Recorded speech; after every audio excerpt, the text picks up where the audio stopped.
आज हम लोग करने वाले हैं मॉडल प्रश्न पत्र 3। मॉडल प्रश्न पत्र 3 जो नहीं कराए तो ऑफलाइन अभी ऑनलाइन कराने वाले हैं। तो सबसे पहला क्वेश्चन हम लोग को यहाँ पे दिया गया है 6/15 का दशमलव प्रसार कैसा है, शांत है अशांत है आवर्ती, सारा चीज़ हम लोग को देखना है। तो सबसे पहले इसको निकालने के लिए क्या करना पड़ता है तुम लोग को पता होगा, लेकिन हम लोग कर देते हैं। 15 को भाग दे दो, 15 से भाग दे दिए 6 को, यहाँ 0 दशमलव लगाएंगे तो यहाँ पे हो जाएगा 60। 15 का पहाड़ा में आ जाएगा 60, कितने बार में 4 बार में, यहाँ पे आ गया 60।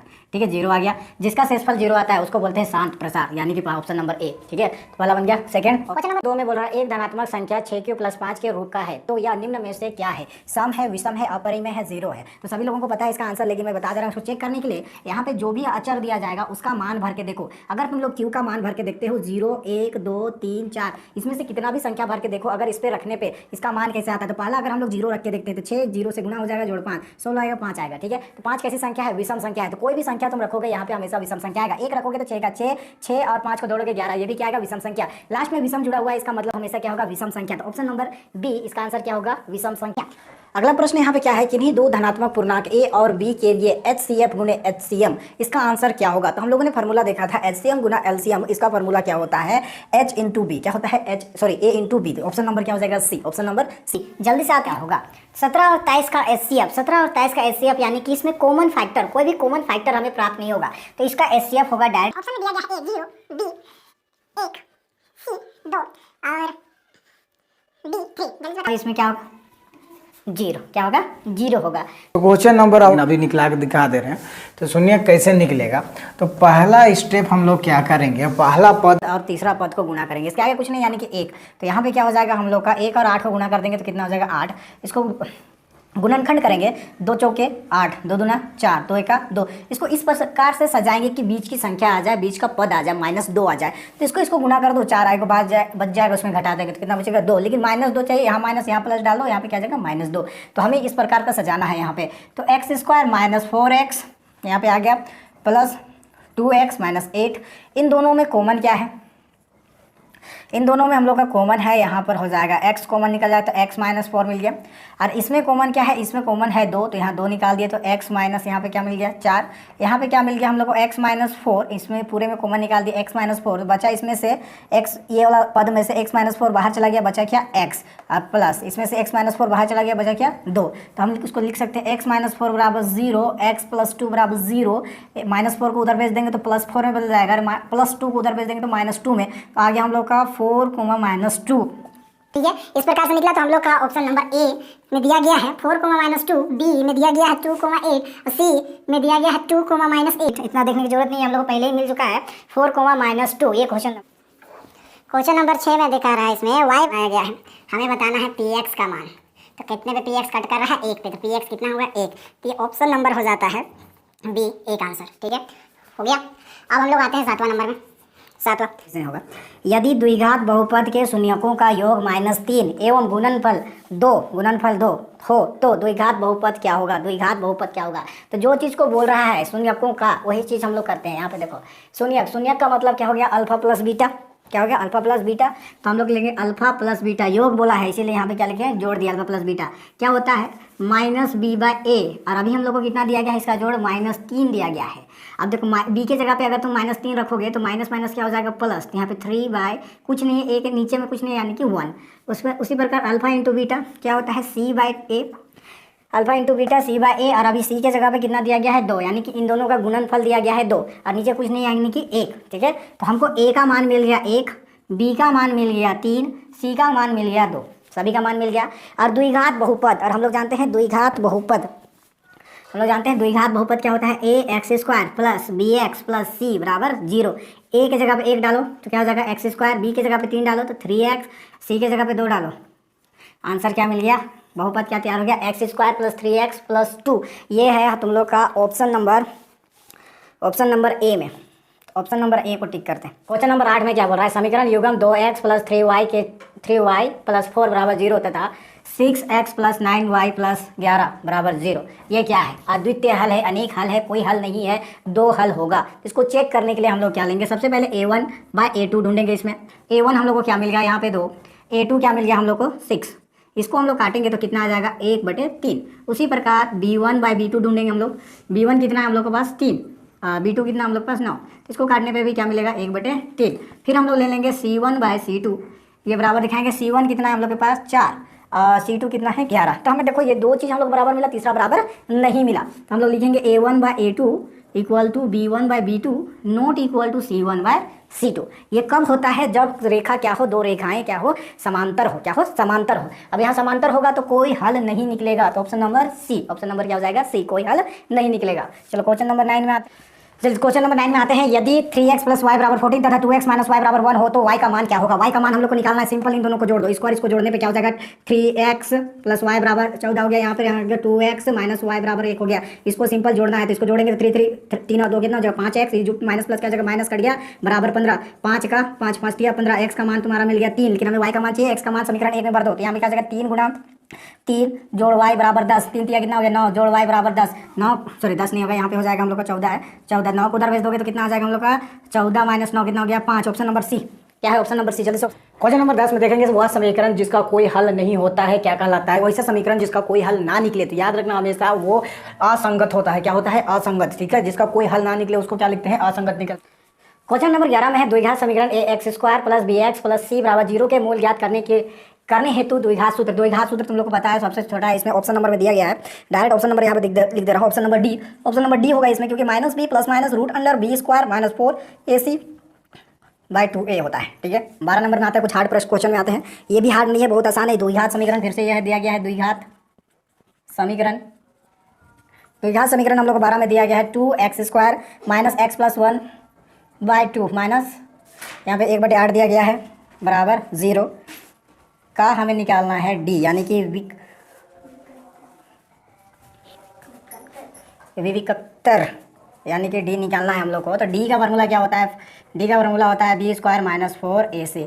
b की जगह पे क्या है? b यहाँ पर है कुछ नहीं, यानी कि 1 है, -1 का स्क्वायर 4, a कितना है हम लोग के पास? 2, c कितना है हम लोग के पास? 1/8, c कितना है? 1/8। यहाँ पे देखो -1 का वर्ग करेंगे कितना आ जाएगा? 1, यहाँ पे गुना कर देंगे तो कितना आ जाएगा? 4 दूना 8, गुना में है यहाँ पे, तो क्या हो जाएगा? 8 और 8 कट जाएगा, कितना हो जाएगा? 1 - 1 बराबर कितना हो गया? 0, यानी कि ऑप्शन नंबर ए में दिया गया है 0। तो ऑप्शन नंबर 13 ने लिख रहा द्विघात समीकरण का अधिकतम घात कितना होगा? द्विघात समीकरण का अधिकतम घात होगा, हम लोग स्क्रीन में दिख रहा होगा क्वेश्चन, अधिकतम द्विघात का बोला है तो वो हो जाएगा 2 होगा। कितना हो जाएगा? 2।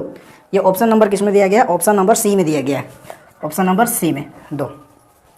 ठीक है, क्वेश्चन नंबर 14 में दिया गया समीकरण 2x² - 5x + 3 = 0 के मूल निकालना है। ठीक है, यहाँ ऑप्शन निकालना है, तो मूल क्या होगा हम लोग को पता करना पड़ेगा। तो हम लोग को क्वेश्चन क्या है? 2x² - 5x + 3 = 0। पहला पद और लास्ट पद को गुना करेंगे तो कितना आ जाएगा? 6। 6 का गुणनखंड करेंगे 2 तिया 6, जोड़ने पे आता है 5, -5 चाहिए इसीलिए घटा वाला में जोड़ेंगे, -2x - 3x + 3 = 0। इन दोनों में कॉमन क्या है? 2x कॉमन है, बचेगा x - 1। इसमें से कॉमन क्या निकल रहा है? इसमें 3 है, इसमें भी 3 है, तो यहाँ पे 3 निकाल दिए, -3, तो माइनस प्लस यहाँ पे क्या हो जाएगा? माइनस, यहाँ पे -1 बराबर 0।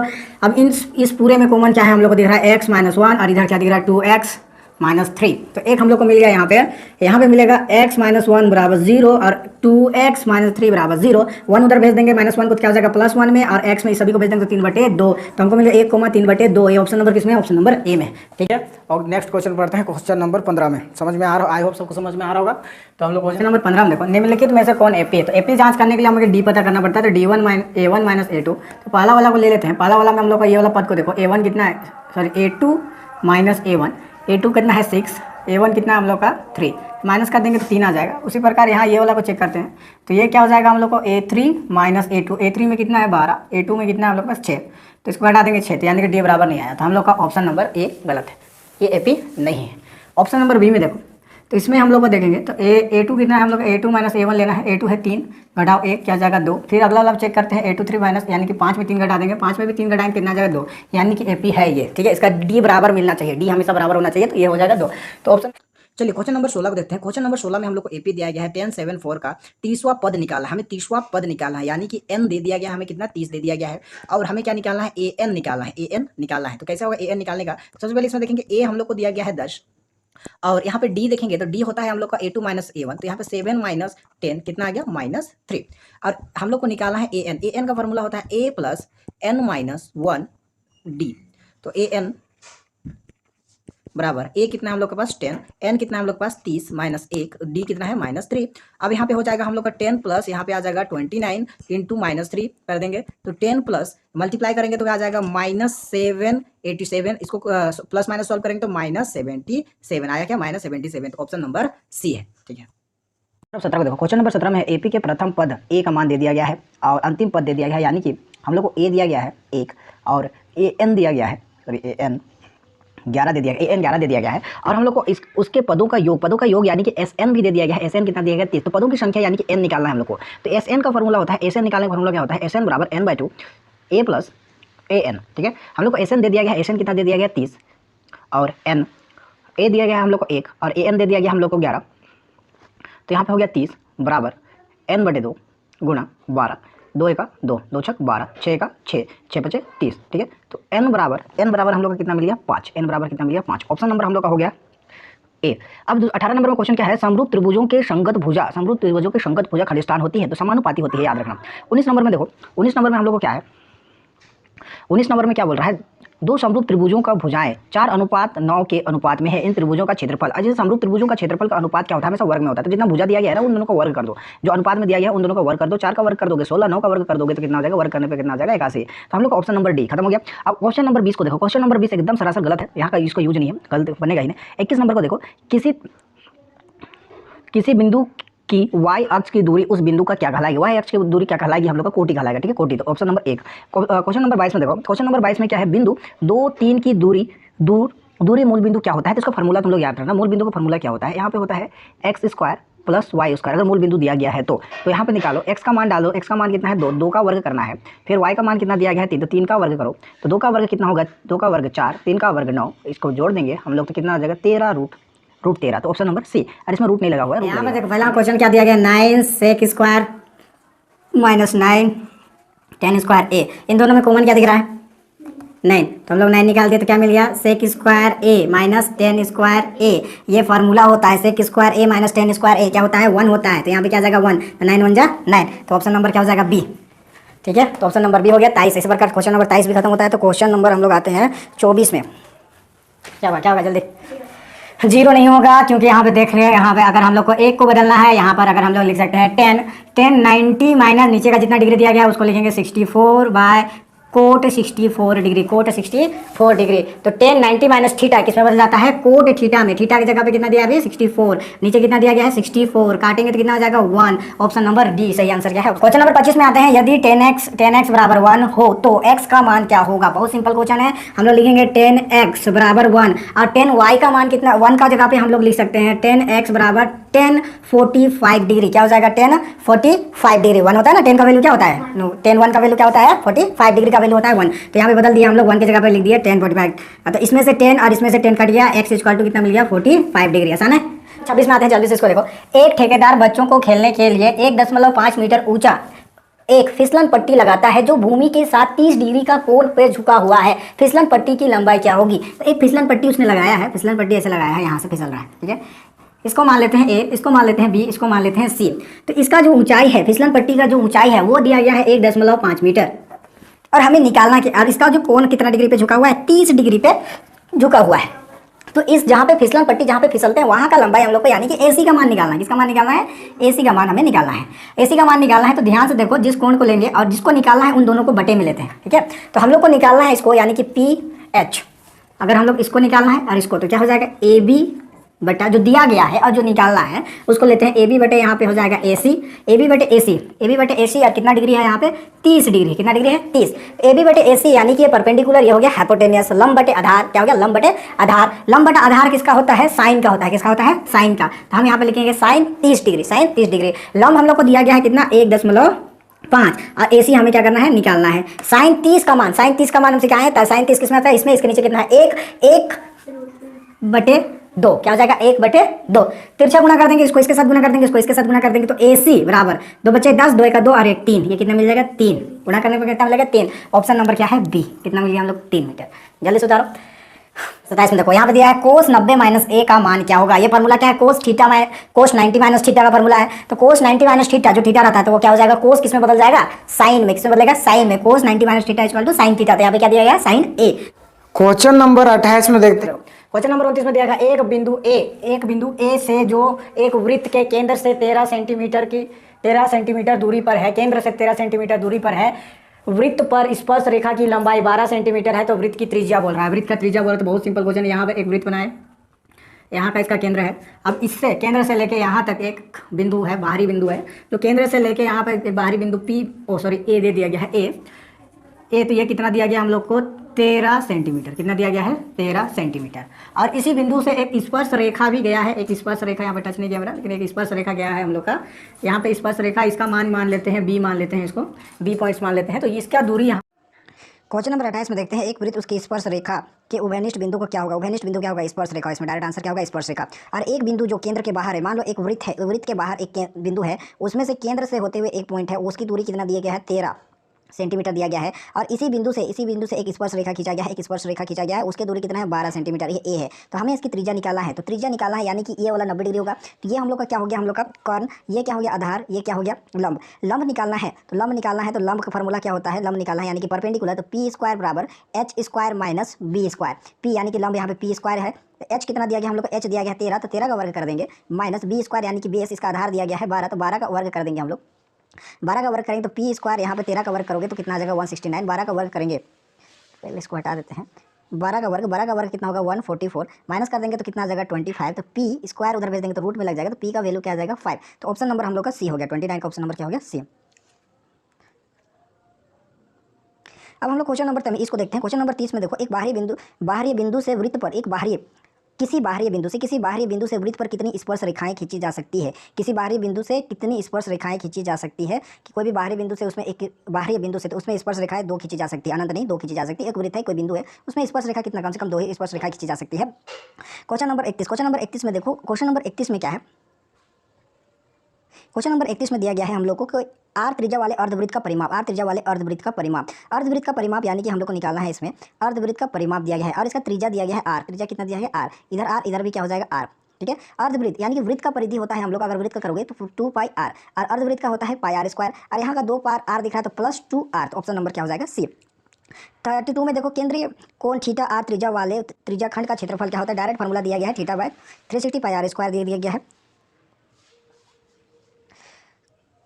क्वेश्चन नंबर 31 में देखो, क्वेश्चन नंबर 31 चलो यहाँ तक करते हैं। 31 में देखो, 14 सेंटीमीटर त्रिज्या वाले वृत्त के उस चाप की लंबाई क्या होगी जो केंद्र पर 90 डिग्री कोण आंतरिक कहलाती है। तो चाप निकालने का फॉर्मूला याद रखना, theta by 362 pi R. Theta कितना दिया गया हम लोग को 90, यहाँ पे हो जाएगा 360, 2 22/7 गुना यहाँ पे आर का मान कितना हो जाएगा 14 हो जाएगा, काट देंगे 4 का 4, 7 का 7, 7 दूना 14, यहाँ पे हो जाएगा 0 0 कट जाएगा, 9 का 9, 9 चौके 36, यहाँ पे काट देंगे 2 दूना 4, 2 का 2, 2 का 2, 2 बचा केवल क्या 22। तो ऑप्शन नंबर क्या हो जाएगा सी। हम लोग को निकल गया ऑप्शन नंबर सी, 22 सेंटीमीटर। चाप कितना निकल गया 22 सेंटीमीटर। अब आते हैं क्वेश्चन नंबर 14 में, उतार रहे हैं कि क्वेश्चन नंबर 34 में आते हैं। क्वेश्चन नंबर 34 में क्या बोल रहा है, यदि घन का आयतन 216 सेंटीमीटर क्यूब हो का किनारा कितना होगा, उसका किनारा निकालना है। तो हम लोग का घन का क्या होता है, फॉर्मूला क्या होता है, घन का ए क्यूब बराबर कितना दे दिया गया है 216, क्यूब को उधर भेज देंगे, ए निकालना है हम लोग को, तो यहाँ पे आ जाएगा 216 का हमको घन निकालना है। 216 का घन निकालना है तो करेंगे 2 दाइयाँ 20, 2 8 16, 2 5 10, 2 चौके 8, 2 दूना 4, 2 7 14, 3 9 27, 3 तिया 9, 3 का 3, 3 3 का जोड़ा बना देंगे यहाँ पे। तो यहाँ पे आ गया हम लोग का, इसका मिल जाएगा 2 गुने 3, तो ये आ जाएगा 6 सेंटीमीटर। तो किनारा कितना मिल गया हम लोग का 6 सेंटीमीटर। बहुत आसान था। 34 नंबर भी खत्म हो गया। 35 नंबर में आते हैं, हो गया 34। क्वेश्चन नंबर 35 को ध्यान से देखो। क्वेश्चन नंबर 35 में क्या दिया है, एक शंकु की ऊंचाई 12 सेंटीमीटर तथा इसकी आधार का व्यास दिया गया हम लोग को, और शंकु का तिर्यक पूछा है। तो शंकु का तिर्यक क्या होता है, L बराबर root under h square plus R square. R तो दिया ही नहीं है, डी दिया है, यानी कि व्यास 10 सेंटीमीटर। तो आर निकाल लेंगे हम लोग, 10 का आधा क्या हो जाएगा 5 सेंटीमीटर। आर कितना मिल गया 5 सेंटीमीटर। एच कितना है 12, 12 का वर्ग कर देंगे। आर कितना हम लोग 5, 5 का वर्ग कर देंगे। 12 का वर्ग 144, 5 का वर्ग 25, इन दोनों को जोड़ेंगे 5 और 4 9 हो जाएगा, 4 और 2 6 और 1 और 169। ये किसका होता है 13 का, किसका होता है 13 का। और इसमें 13 नहीं है, ऑप्शन हम गलत लिखे हैं। ऑप्शन यहाँ पर 13 होगा, ऑप्शन यहाँ पे 13 सेंटीमीटर होगा। यहाँ पे ऑप्शन गलत लिखे थे, ऑप्शन नंबर ए होगा 13 सेंटीमीटर। सॉरी मिस्टेक हो गया था। यहाँ पे 36 में हम लोग देखेंगे कि त्रिज्या 42 सेंटीमीटर वाले धातु के गोले को पिघलाकर त्रिज्या 6 सेंटीमीटर वाले एक बेलन के रूप में ढाला जाता है। बेलन की ऊंचाई क्या होगा, बेलन का ऊंचाई हम लोग को पता करना है। तो हम लोग को इसको सॉल्व करने के लिए बेलन का आयतन बराबर होता है, सॉरी गोले का आयतन बराबर होता है बेलन का आयतन। तो गोले का आयतन का फॉर्मूला क्या होता है 4/3। देखिए इधर पर 4/3 पाई आर क्यूब बराबर बेलन का क्या होगा पाई आर स्क्वायर एच। यहाँ पे 4/3 पाई को वैसे का वैसे रख देंगे, और यहाँ पे देखेंगे हम लोग इसका गोले का आयतन का आर, गोले का आयतन का आर। तो यहाँ पे देख सकते हैं आप ओ एक यहाँ पे मिस्टेक है, यहाँ पे एक गलती क्या है, यहाँ पे त्रिज्या 42 सेंटीमीटर त्रिज्या नहीं होगा, यहाँ पे होगा 4.2 सेंटीमीटर। 4.2 सेंटीमीटर क्वेश्चन में गलती हुआ था, क्वेश्चन में ही गलती दिया था, यहाँ पे 4.2 सेंटीमीटर दिया गया था, मेरा गलती नहीं है इसमें। और 6 सेंटीमीटर, तो यहाँ पे हम डाल दिए 4.2 आर की जगह पे, और यहाँ पे इसका आर कितना है 6, और यहाँ पे हमें क्या निकालना है, एच निकालना है। क्या निकालना है, एच। पाई और पाई इधर कट जाएगा, यहाँ पे बचा 4/3 गुना, यहाँ पे हो जाएगा 4.2 इंटू 4.2 इंटू 4.2 इंटू 3 बार इसको गुना कर दिए, यहाँ पर 6 को गुना कर देंगे 2 बार, तो एच। 6 को इधर ले लाएंगे, सभी को इधर लेके आएंगे, इधर ही काट देते हैं, इधर लाते हैं,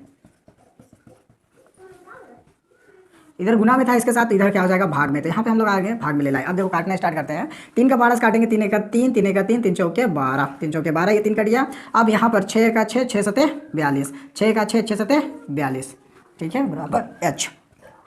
14 चौके कितना हो जाएगा, 14 चौके 56, 14 चौके कितना आ गया 56, तो 1 दशमलव लग गया, 5.6 गुना 7 7 49, यहाँ पे आ जाएगा 0.49, और इन दोनों को गुना करने पे हम लोग को आएगा 2.744 सेंटीमीटर, 2.744 सेंटीमीटर। ये एच को हम लोग यहाँ पे लिख देते हैं एच, तो एच हम लोग को मिल गया, तो 2 गुना करने पे 2.744 आएगा, तो कम से कम 2 संख्या ले सकते हैं हम लोग, इसलिए 2 संख्या यहाँ पे आया है 2.74, 2 दशमलव क्या आया 7,4, गुना करने पे ये आता, तो एच का मान हम लोग को मिल गया। ये क्वेश्चन नंबर 36 भी इसी प्रकार खत्म होता है। क्वेश्चन नंबर आते हैं हम 37, क्वेश्चन नंबर 37 में देखो, क्वेश्चन नंबर 37 में जो है निम्नलिखित में से संबंध कौन सही है, तो इसमें कौन होगा, बी होगा, कौन होगा, बी। 3 माध्यक बराबर बहुलक प्लस 2 माध्यक, क्वेश्चन नंबर बी हो जाएगा, ठीक है। क्वेश्चन नंबर 38 में देखो, दिए गए संचय बारन वार्ता, दिए गए संचय बारन वार्ता में ध्यान से देखना, संचय बारन वार्ता में दिया गया है हम लोग को संचय बारन वार्ता, n का मान दे दिया गया है 50, n का मान दे दिया गया है 50, तो हम लोग का इसका माध्यक निकालना होता है, तो क्या करते हैं n/2 होता है, n की जगह पे कितना दिया गया है 50, तो 50 का बटे 2 कर देंगे तो कितना आ जाएगा 25, तो देखो 25 किसके से मिला हुआ है, 25 यहाँ पे 30 से मिला है, तो ऑप्शन नंबर बी हो जाएगा 30। फिर 39, क्वेश्चन नंबर 39 में देखो, असंभव घटना, असंभव घटना कौन हो जाएगा, डी -1, क्या हो जाएगा -1। अब क्वेश्चन नंबर 40 में देखो, एक थैले में 4 लाल और 6 काली गोलियां हैं, एक गोली निकालने पर काली गोली की क्या प्रयिकता होगी, एक गोली निकालने की क्या प्रयिकता होगी इसमें, तो टोटल गोली कितना दिया गया है हम लोग को 10, 6 4 कितना हो गया 10, और काली गोली कितना दिया गया 6, तो काटेंगे 2 तिया 6, 2 5 10, तो ऑप्शन आ जाएगा हम लोग को 3/5, तो ऑप्शन नंबर सी, ठीक है। इसी प्रकार मॉडल 3 हम लोग का खत्म होता है यहीं पर। बढ़िया से बनाना, पूरा वीडियो बढ़िया से देखना, 2-3 बार देख लेना, हो जाएगा।